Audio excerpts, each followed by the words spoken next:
Bagai berdiri di langit, lautan pasir dan pura Poten masih diselimuti kabut tebal.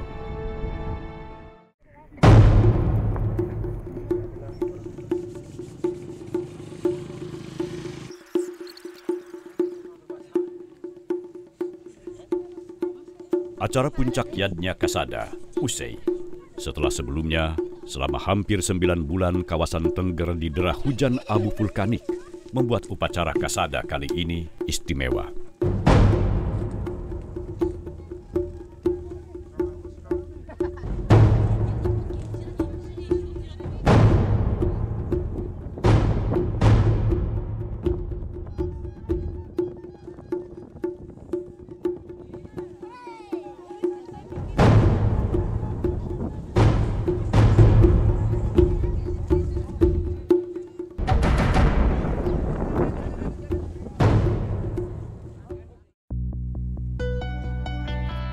Kawasan Tengger dan Gunung Bromo, dua hal yang saling melengkapi sebagai satu kesatuan yang tak bisa dipisahkan.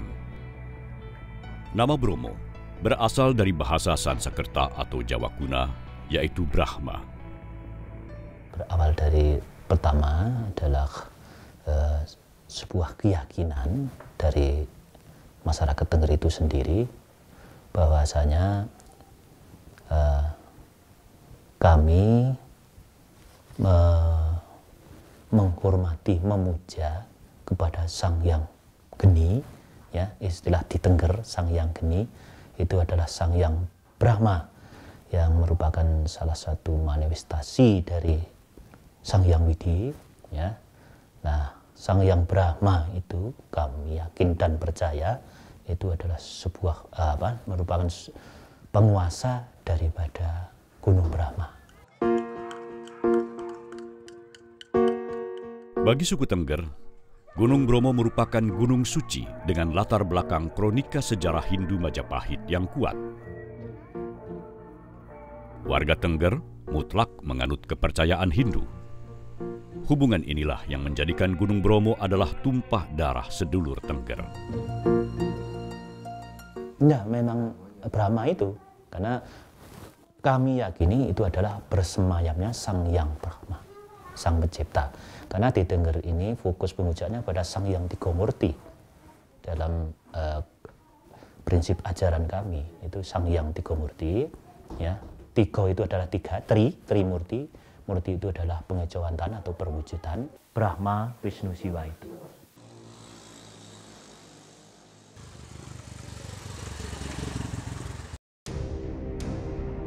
Suku Tengger tinggal di sekitar kaldera Tengger, Jawa Timur, menempati sebagian wilayah Kabupaten Pasuruan, Lumajang, Probolinggo, dan Malang. Suku yang tinggal di 4 wilayah kabupaten ini masing-masing mempunyai akses masuk ke kaldera Tengger, khususnya bila mereka akan ke Pura Poten.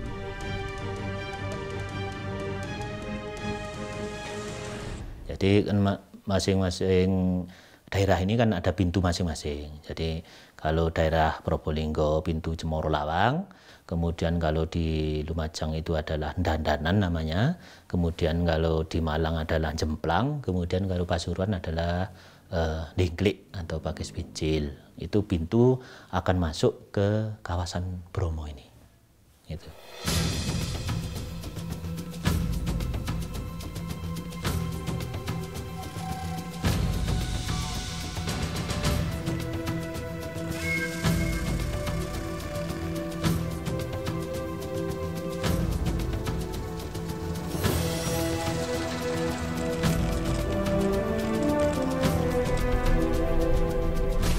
Poten menjadi titik pusat peribadatan sejak zaman para leluhur suku Tengger dahulu. Namun, bangunan puranya relatif baru.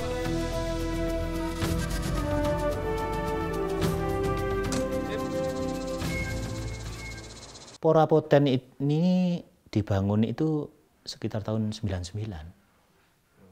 Gitu. Jadi relatif baru sesungguhnya Pura Poten, tetapi Potennya itu sendiri ya sudah sejak lama. Jadi para dukun pandita sebelum dibangun itu ya tempat memuja di situ. Jadi di situ dibangun sebuah tempat peribadatan seperti itu karena di situ adalah tempat pemujaan para dukun panitas Tengger. Itu loh. Dulu sederhana, hanya altar ya sederhana lah. Batu, dibuat dari batu gitu. Nah, kemudian ada mungkin kepedulian dari pemerintah ya, itu dibangunlah sebuah pura seperti itu. Itu loh. Gitu. Jadi dulu enggak ada, dulu ada tempat sederhana, tapi disitulah titik para dukun itu tiap kasada itu memuja. Gitu. Kesakralan dan keindahan kaldera Tengger dengan lautan pasirnya menjadi dua hal yang bisa dinikmati semua indera dalam sebuah pemaknaan.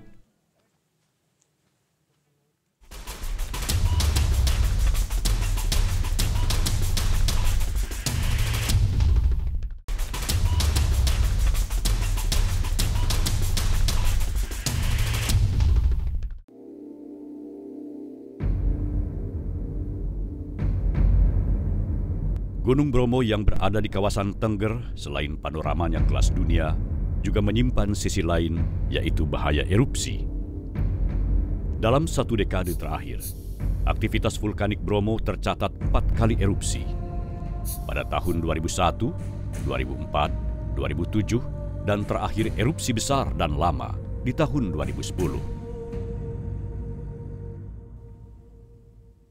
Pengamatan dan pengawasan pada aktivitas vulkanik Gunung Bromo mutlak dilakukan. Tim ekspedisi Cincin Api mengunjungi pos pemantau Gunung Bromo yang berada di sisi timur bibir kaldera Tengger.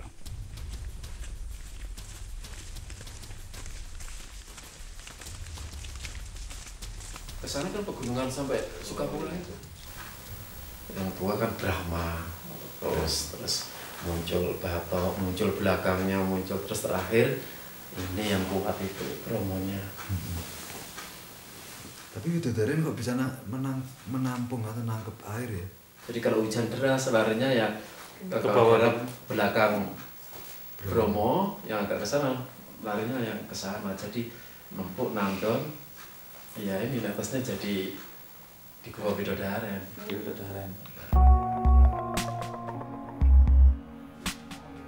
Catatan mengenai aktivitas vulkanik Gunung Bromo 2010 lalu terekam dalam kertas hasil proses seismograf.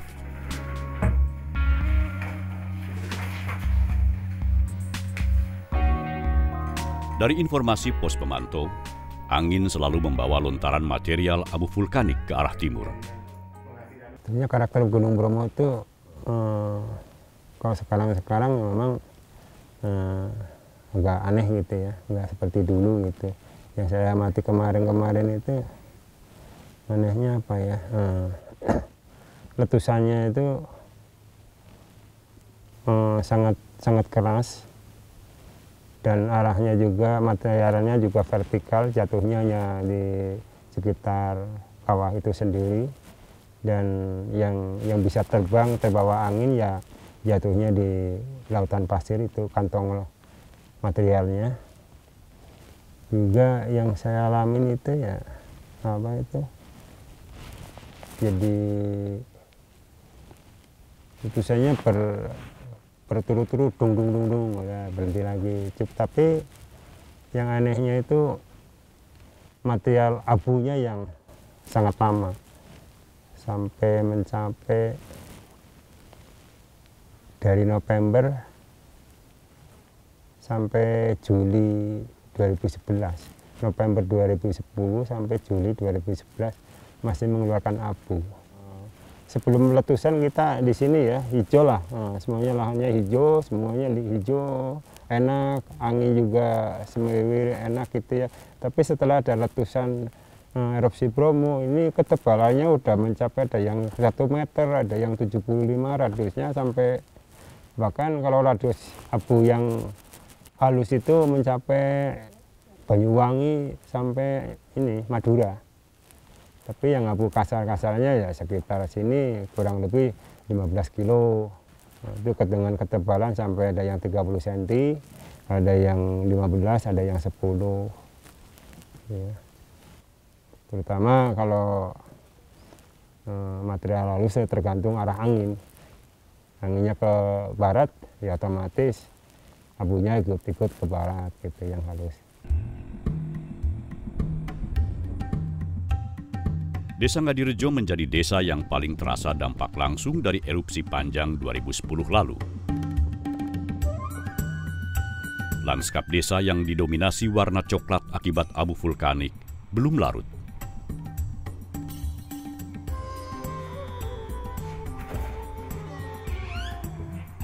Mitigasi bencana menjadi tujuan utama dari petugas di pos pemantau gunung api.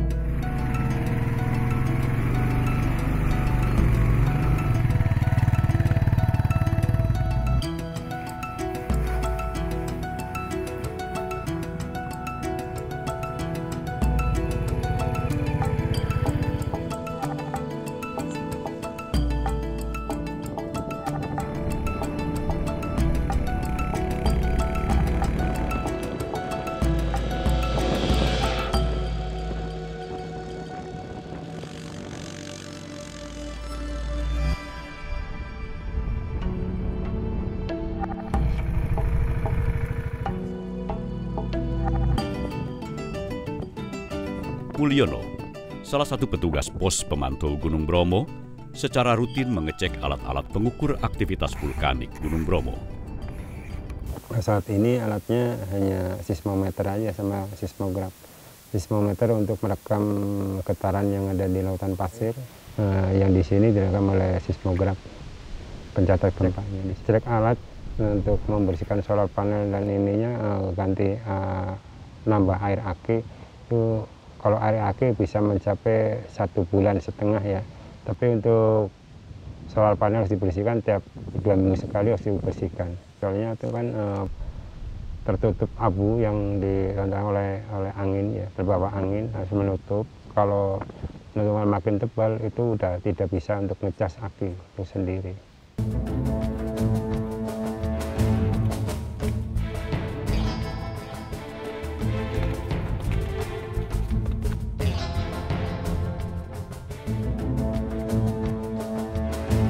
Saat ini, Gunung Bromo mempunyai sebuah lubang kawah yang menganga akibat erupsi 2010 setelah sebelumnya terdapat 3 lubang kawah.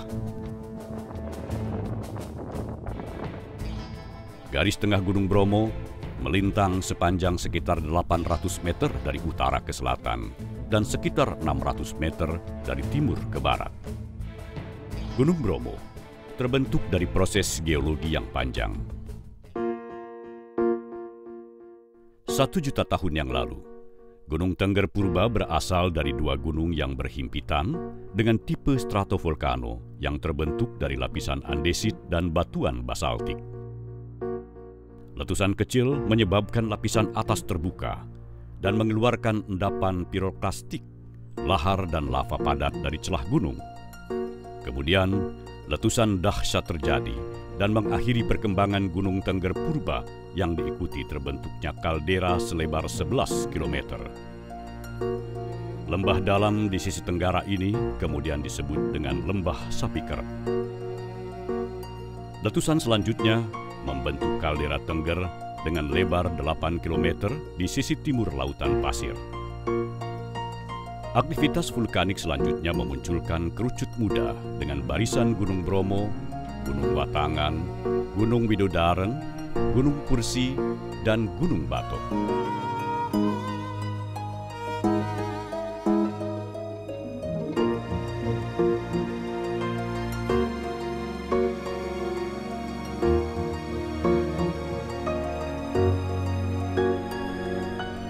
Saat ini, bentuk tubuh Gunung Bromo bertautan antara lembah dan ngarai dengan kaldera atau lautan pasir seluas sekitar 10 km persegi.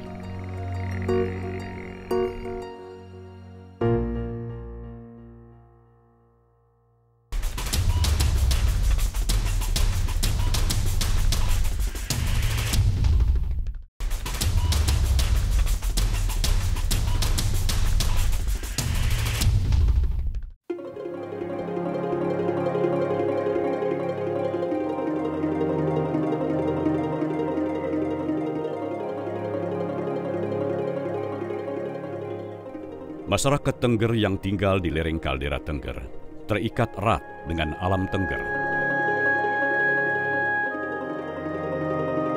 Warga suku Tengger berjumlah sekitar 500.000 jiwa, yang sebagian besar menyandarkan hidup pada alam.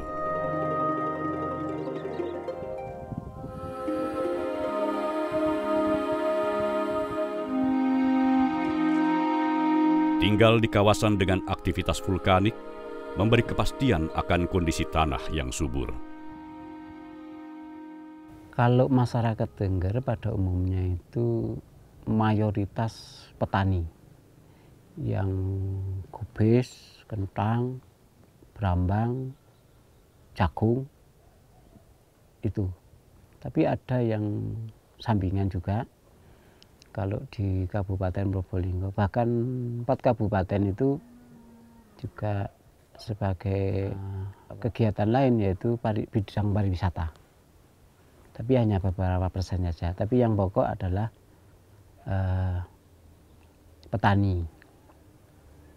Kemudian juga ada yang lain pegawai, tapi ya tidak terlalu banyak. Jadi yang mayoritas adalah petani. Gugusan gunung di dalam kaldera Tengger menjadi reservoir air yang dibutuhkan masyarakat di lereng Tengger. Dari gugusan gunung di kaldera Tengger, Gunung Widodaren adalah reservoir air yang utama.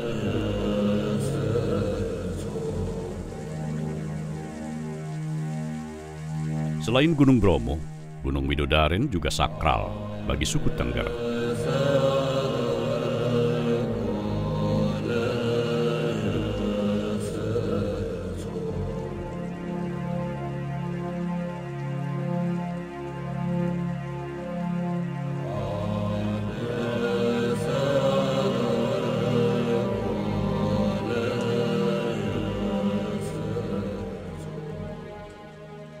Jadi di Tengger ini banyak suatu titik-titik tempat yang kami sucikan, artinya itu adalah persemaian salah satu anak dari Loro Anteng Joko Seger itu sendiri, termasuk Widodaren. Dan Widodaren ini sebuah mata air ya, yang kami anggap mata air yang suci ya, dari orang Tengger kalau akan melakukan upacara apapun itu senantiasa mengambil dari sana.